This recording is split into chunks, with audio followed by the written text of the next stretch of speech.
The Big Red Windmill with 6 Windows and No Door by Shuck. The Big Red Windmill with 6 Windows and No Door. That's the name of the painting by Emily Trelawney, age 11 apparently, dated 1958. The painting shows this farmhouse, with the windmill beside it. The farmhouse looks exactly the same today, but today there is no windmill, no foundations, no trace. And despite the title of that fine painting which hangs in my new living room, the windmill clearly had 7 windows, not 6. The farmhouse was built in 1866 by Jack Ladysmith, according to an engraved marker over the stone hearth. It's lain empty since 1959, perhaps why I'd bought it so cheaply. The nearby village is the dictionary definition of quaint, and very quiet and still. No children, no games, or laughter. My nearest neighbor, Mrs. Tregower, visited to introduce herself. She spoke with a magnificent Cornish accent about many strange things. I knew Emily, though she was older than me. I wasn't allowed to play here, though.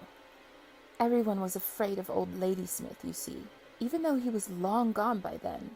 She sipped deeply from her teacup. My grandfather knew him. My grandfather was a soldier and afraid of nothing except Ladysmith.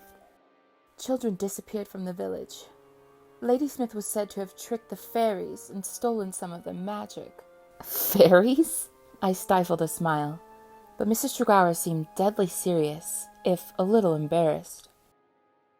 Out here in the countryside, time moves slowly, she continued. Traditions linger.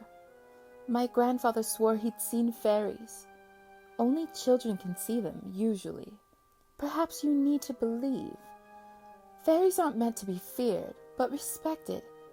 They guard their magic, for they know we'd only misuse it. She said that Ladysmith lived to be 110 before he disappeared suddenly. Then Emily's family moved in. That girl was wise beyond her years, a prodigious talent, and very selfless and brave. What about the windmill in the painting? I asked.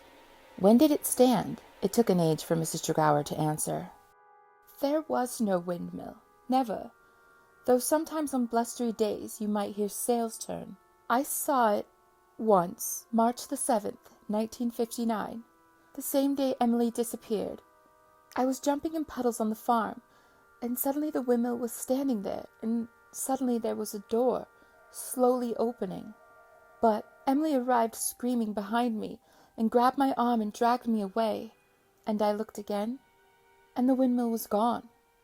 Emily was furious, but not with me. You don't have any children, do you? That's good. She left, and as I pondered, in particular, those last weird words, I stood and peered more closely at the big red windmill in the painting.